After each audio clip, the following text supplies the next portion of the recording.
বিরতির পর স্বাগত। আবারও বাংলাদেশের দিকে নজর রাখা যাক। বাংলাদেশের রীতিমতো উশৃঙ্খল পরিস্থিতি, বিভিন্ন জায়গায় দেখা যাচ্ছে যে সংখ্যালঘুদের উপর অত্যাচার। তবে অন্যদিকে মুজিবের সমস্ত স্মৃতি মুছে দিতে তৎপর রয়েছে এবার মৌলবাদীরা। তারই এক ছবি আবারও পরিলক্ষিত হয়েছে বাংলাদেশ থেকে। বঙ্গবন্ধু শেখ মুজিবের বাড়ি ভেঙে দেওয়া হয়েছে, আর বাড়ি ভাঙতেই কিন্তু এবার উল্লাস বাংলাদেশের আরো এক ভাইয়ের দেশ পাকিস্তানে। সকালে ফের মুজিবের বাড়িতে আবার আক্রমণ চালায় মৌলবাদীরা। মৌলবাদীদের তাণ্ডবে নাকি খুশি রয়েছে পাকিস্তানিরা। বিস্তারিত জানবো, টেলিফোন লাইনে যুক্ত হয়ে গেছে প্রতিনিধি শেখ মনিরুল। মনিরুল, বঙ্গবন্ধু শেখ মুজিবের যে সমস্ত স্মৃতি মুছে ফেলার চেষ্টা, এই যে একের পর এক এই ধরনের চেষ্টা আমরা দেখতে পাচ্ছি, গতকাল রাতে তার বাড়িতে হামলা চালানো হয়, এই বিষয়গুলিকে কিভাবে দেখছো তুমি? ঠিক এই নিউজ ভ্যানগার্ডের হয়েই আজ থেকে প্রায় 7-8 মাস আগে একটি বাংলাদেশ সফরে গিয়েছিলাম, এবং সেই সফরে গিয়ে 32 যে ধানমন্ডির বাড়ি, সেই ধানমন্ডির বাড়িতে আমি এবং আমার আরো 2 সহকর্মী জাকির হোসেন এবং পার্থ বাবু, এই 3 জন আমরা গিয়েছিলাম একটি নিউজ করতে। সেই সময়তে এই ধানমন্ডির যে বাড়িটি 32 নম্বর যে ধানমন্ডির বাড়ি, সেই 32 নম্বর ধানমন্ডির বাড়ি সেদিন বন্ধ হয়ে গিয়েছিল সাংবাদিক এবং টুরিস্টদের জন্য। তার জন্য আমরা বাড়ির পাশ থেকেই মানে বাড়ির বাইরে থেকেই এই মানে বঙ্গবন্ধুর যে স্মৃতি বিজড়িত বাড়ি, সেই বাড়িটিকে চাক্ষুষ করার একটা সুযোগ পেয়েছিলাম। তবে বঙ্গবন্ধুর ঘরের ভিতরে, যে ঘরে তার স্মৃতিগুলো রয়েছে, সেই ঘরে ঢোকার আমাদের সুযোগ হয়নি, কারণ সেদিন বঙ্গবন্ধুর মিউজিয়াম বন্ধ ছিল। আজকে যখন এই ছবিটা দেখলাম যে বঙ্গবন্ধুর যেই জায়গাতে দাঁড়িয়ে আমাদের ফিরতে হয়েছিল সেদিন, সেই জায়গাতে আজকে বুলডোজার চালাচ্ছে সকালবেলা এই পাকিস্তান মৌলবাদীরা, দেখে স্তম্ভিত হই একেবারে। যে মানে আবার হয়তো একটা ইচ্ছা ছিল যে আবার কোনোদিনও সুযোগ আসলে প্রথমেই সেবার বঙ্গবন্ধুর যে ধানমন্ডির 32 নম্বর বাড়ি, 32 নম্বর মানে ধানমন্ডির যে বাড়ি, সেই ধানমন্ডির বাড়িতে একবার যাব। কিন্তু সেটা কিন্তু আর হবে কিনা জানি না। তবে গেলেও সেই বঙ্গবন্ধুর যে 72 সাল বা 70-এর দশক বা 60-এর দশকের যে ইতিহাস, সেই ইতিহাস তো আর দেখতে পারবো না। এটাই হয়তো সব থেকে একটা পরিতাপের বিষয়, যে বাড়ি হয়তো তারা ভেঙে ফেলেছে, বাড়ির আদলেও বাড়ি তৈরি করা যাবে, কিন্তু যে সমস্ত বঙ্গবন্ধুর স্মৃতি সেখানে ছিল, পুঁথি, কিছু বই ছিল, কিছু তার ব্যবহৃত কিছু জিনিস ছিল, কিছু ইতিহাসের দলিল ছিল, সেগুলো কিন্তু আর কখনো কোনোদিন ফিরে আসবে না। অর্থাৎ সিরিয়াতে, আফগানিস্তানে যেভাবে একসময় দেখেছিলাম বৌদ্ধ মন্দির, হিন্দু মন্দির, বিভিন্ন জাদুঘর এই ভাঙতে মৌলবাদীদের, ঠিক একই কায়দায় বাংলাদেশে বঙ্গবন্ধুর যে স্মৃতি বিজড়িত যে বাড়ি, সেই বাড়িটিকে কার্যত গুড়িয়ে দিল এই মৌলবাদীরা। মৌলবাদীদের কোনো দেশ থাকে না, মৌলবাদীদের কোনো আকাশ থাকে না, মৌলবাদীদের কোনো সীমানা থাকে না। তাদের একটাই পরিচয়, তারা হচ্ছে ধ্বংসাত্মক। আর সেই ধ্বংসাত্মক কাজটা গতকাল রাত থেকে করেছে, আজকে সকাল পর্যন্ত, যতক্ষণ এখনো সকালবেলাও আমি দেখেছি সেখানে বুলডোজার নিয়ে রীতিমতো তাণ্ডব লীলা চালাচ্ছে। কোথায় পুলিশ, কোথায় সেনা, কোথায় তাদের র্যাব, শুধুমাত্র মৌলবাদীদের তাণ্ডব আর তাণ্ডব। ইউনূস হয়তো আগামী দিনে পৃথিবীর ইতিহাসে তিনি একজন কুখ্যাত মানুষ হিসাবে স্থান পাবেন। তিনি হয়তো ক্ষমতার দম্ভে এখনো অহংকারে আচ্ছন্ন হয়ে বসে রয়েছেন, কিন্তু ইতিহাসের চাকা নিয়ম অনুযায়ী ঘুরবেই। যেভাবে হিটলারের যেভাবে পৃথিবীর ইতিহাসে হিটলার নামে একজন ব্যক্তি যেভাবে বিখ্যাত হয়েছিল, ঠিক একইভাবে এই ইউনূস নামক একজন মানুষ, একজন মৌলবাদী। ইউনূসকে আজকে মৌলবাদী বলতে একবারের জন্য আমি থামবো না, কারণ তার সঙ্গে বঙ্গবন্ধুর রাজনৈতিক মতপার্থক্য থাকতেই পারে, এটা তো স্বাভাবিক। মতপার্থক্য রাজনীতিতে থাকবে, এবং রাজনীতিতে মতপার্থক্য থাকবে, এটা স্বাভাবিক। রাজনীতিতে ভিন্ন দর্শন থাকবে, স্বাভাবিক। কিন্তু রাজনীতিতে স্মৃতি, রাজনীতিতে ইতিহাস মুছে ফেলার যে চেষ্টা তিনি আজকে ইউনূস করলেন, তারপরে তাকে আর মৌলবাদী না বলে কোনো সভ্য মানুষ অন্তত পারে না। অর্থাৎ তিনি মৌলবাদের একেবারে শীর্ষে উঠেছেন শুধুমাত্র নিজের ক্ষমতায় থাকার জন্য। এই মৌলবাদীর ইউনূসের একটা সময় যেভাবে তোমার হচ্ছে আমরা দেখেছিলাম যে যেভাবে তোমার গাদ্দাফির যেভাবে পরিণতি হয়েছিল, একটা সময় যেভাবে ইরাকের প্রেসিডেন্ট সাদ্দাম হুসেনের যে পরিণতি হয়েছিল, এই ইউনূসেরও কিন্তু একটা সময়, আর এই ইউনূসের আমলে যে কটা ছাত্র নেতারা রয়েছে যারা এখন সব লাফালাফি করছে, খুব বেশি দেরি নেই তাদের পরিণতিও এই একই রকম হবে। তারা শেখ হাসিনাকে তাড়িয়েছেন, তারা তাদের দেশের কিভাবে রাজনৈতিক প্রেক্ষাপটে তারা সরকার চালাবেন সেটা একেবারেই তাদের দেশের নিজস্ব আভ্যন্তরীণ বিষয়। কিন্তু ইতিহাসকে এইভাবে মুছে ফেলা এবং সম্পূর্ণ একটা জাতিকে সম্পূর্ণ একজন মানে তারা ইচ্ছা করলে বঙ্গবন্ধু নাই মানতে পারেন, কিন্তু বাংলাদেশের স্বাধীনতা ইতিহাসে তার কোনো অবদান ছিল না, এইটা হয়তো এই বাংলাদেশের মতো এই ছাত্র নেতাদের মতো নেমোখারামরাই এইটা তুলতে পারেন। গতকাল তোমার হচ্ছে শেখ হাসিনা একটি বক্তব্য রেখেছেন তার ছাত্রলীগের কর্মীদের উদ্দেশ্যে। এখন সেই আগেই নাকি তারা এই বাড়ি ঘর সমস্ত কিছু ভেঙেছেন, ইতিহাসকে মুছে ফেলেছেন, এমনটা মূলত দাবি করা হচ্ছে বাংলাদেশের বিভিন্ন মহলে।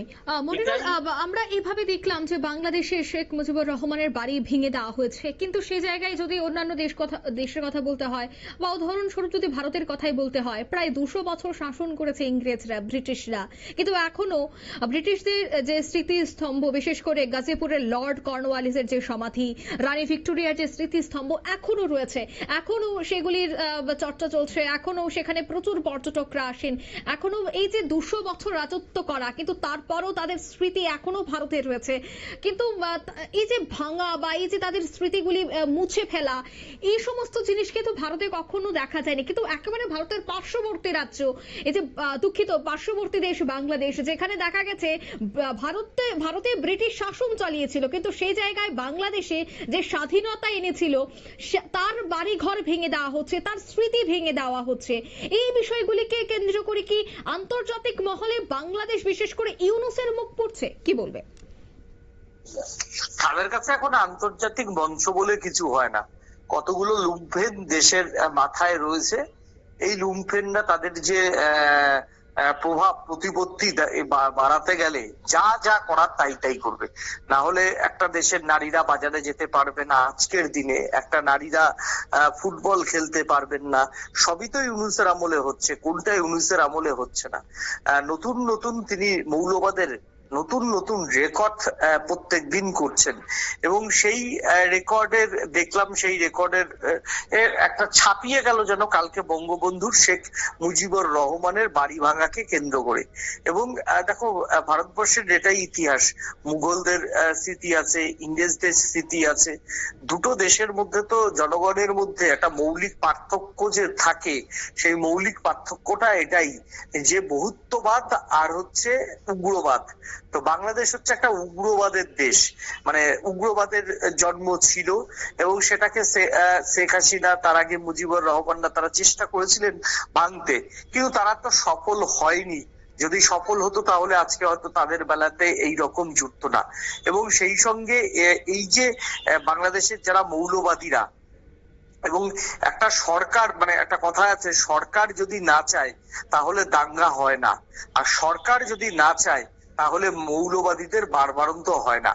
তো বাংলাদেশের যারা সরকার প্রশাসন চালাচ্ছে তারা চাইছে মৌলবাদীদের আস্ফালন হোক, মৌলবাদীরা বাড়ুক, মৌলবাদীরা কলেবরে বড় হোক, তাহলে আমাদের সুবিধা। তারা চাইছেন তাই মৌলবাদীরা বাড়ছেন, তারা চাইছেন তাই মৌলবাদীরা ভাঙছেন, তারা চাইছেন তাই মৌলবাদীরা পোড়াচ্ছেন, এবং ইতিহাসকে যেভাবে মুছে ফেলার চেষ্টা করছেন এই মৌলবাদীরা।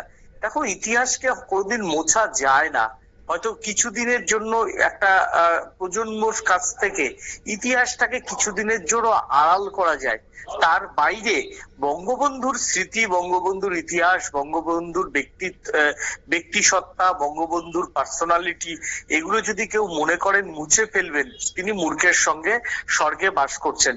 এবং ইউনূসের এই ছাত্র নেতাদের পরিণতি একটা সময় ওই তোমার যে সাদ্দাম হুসেনের মতো বা এই ওসামা বিন লাদেনের মতো যে হবে সেটা আর বলার অপেক্ষা রাখে না। সমস্ত কিছুর সীমাকে অতিক্রান্ত করেছে। এবং সেই সঙ্গে যে আমরা দেখছি যে এই যে বাংলাদেশের এই অচল অবস্থা, বঙ্গবন্ধুর বাড়ি ভাঙা, সবচেয়ে বেশি আগ্রহ প্রকাশ করেছে বাংলাদেশ ডিফেন্স, মার্জনা করবেন পাকিস্তান ডিফেন্স। এবং পাকিস্তান ডিফেন্স মনে করছে বঙ্গবন্ধুকে তারা বহুবার মারতে চেয়েছিল, পারেনি। ভারতের জন্য পারেনি, কখনো তাদের নিজেদের দেশের জন্য পারেনি বঙ্গবন্ধুকে হত্যা করতে পাকিস্তানের বহুদিন ধরে একটা ক্ষোভ ছিল এই 32 নম্বর ধানমন্ডির বাড়ি। আজকে যখন পুড়িয়ে দেওয়া হয়েছে তখন পাকিস্তানের পক্ষ থেকে একে একটা উল্লাস করা হয়েছে। অর্থাৎ যে ধানমন্ডির বাড়ি থেকে 90,000 সেনাকে একেবারে পিটিয়ে সেখান বাংলাদেশ ছাড়া করা হয়েছিল, পাকিস্তান আত্মসমর্পণ করতে বাধ্য হয়েছিল, সেই যে দিনের যে প্রতিশোধ, সেটা হয়তো আজকে পাকিস্তান এই আইএসআই যারা চড়া রয়েছেন সেই আইএসআই চড়া কিছুটা নিয়ে নিয়েছেন। সেই জন্যই তারা আজকে এই বঙ্গবন্ধুর বাড়ি পুড়ে যাওয়াকে কেন্দ্র করে একটা বিরাট উল্লাস প্রকাশ করলেন। এবং এই মনিরুল, আরো একটা বিষয় সামনেই রয়েছে বাংলাদেশের নির্বাচন, অর্থাৎ 2026-এর মাঝামাঝি সময় নির্বাচন হবার একটা সম্ভাবনা রয়েছে।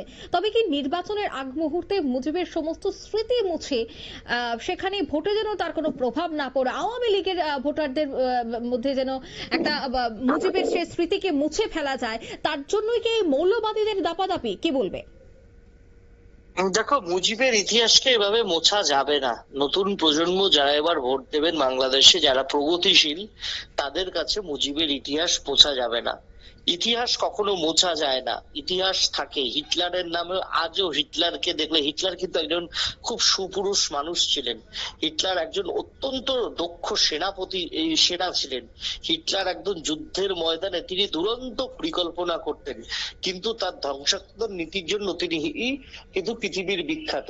পৃথিবীর মানুষের কাছ থেকে, জার্মানির মানুষের কাছ থেকে, পোল্যান্ডের মানুষের কাছ থেকে, ইউরোপের ইতিহাসে হিটলারের যে তোমার হচ্ছে ধ্বংসাত্মক যে ভূমিকা, সেটা কি কেউ বদলাতে পেরেছে? বদলাতে পারেনি। তাই ইউনূস তাকে কিন্তু আগামী দিনে তার পরিস্থিতিও যে এদের মতো হবে সে কথা বলার অপেক্ষা রাখে না। তিনি ইতিহাস মোছার কে? ইতিহাস কেউ মুছতে পারে না। ইতিহাস তার প্রবাহমান ধারা বজায় রেখে নিজ গতিতে চলে। কিছু কিছু সময় কালের নিয়মে ইতিহাস আড়ালে থাকে, কিন্তু সময় হলে সেই ইতিহাসই আবার কিন্তু স্ফুলিঙ্গের মতো উত্থান হয়। তো এই জায়গাতে হয়তো এখন তারা ইতিহাস মুছতে পারবে না, তারা কিছু স্মৃতি মুছে দেবে। দেখো, স্মৃতি মোছা যায়, ইতিহাস মোছা যায় না। তাই এই মুহূর্তে এই মৌলবাদীরা বঙ্গবন্ধুর বাড়িতে আক্রমণ করে কিছু স্মৃতি তারা মুছে ফেলছেন। ধন্যবাদ মনিরুল। অর্থাৎ বঙ্গবন্ধুর যে বাড়ি, সেই বাড়ি ভেঙে দেওয়া হচ্ছে, ঘুরিয়ে দেওয়া হচ্ছে। বঙ্গবন্ধু শেখ মুজিবুরের বাড়ি ভেঙেই উল্লাসে মাতলেন মৌলবাদীরা, উল্লাসে মাতলেন সেই পাকিস্তান, অর্থাৎ পাকিস্তান এবং বাংলাদেশ তারা বর্তমানে ভাই ভাই। এবং বাংলাদেশে যখন মুজিবের বাড়ি ভাঙা হচ্ছে, সেদিকে পাকিস্তানেও উল্লাসে মেতে উঠেছে পাকিস্তানিরা। আর এই বিষয়গুলিকে কেন্দ্র করে যে এবার আন্তর্জাতিক মহলে ইউনূসের মুখ পড়ছে, তা কিন্তু আর বলার অপেক্ষা রাখছে না। নিয়ে নিচ্ছে ছোট্ট একটি বিজ্ঞাপন বিরতি, সঙ্গে থাকুন।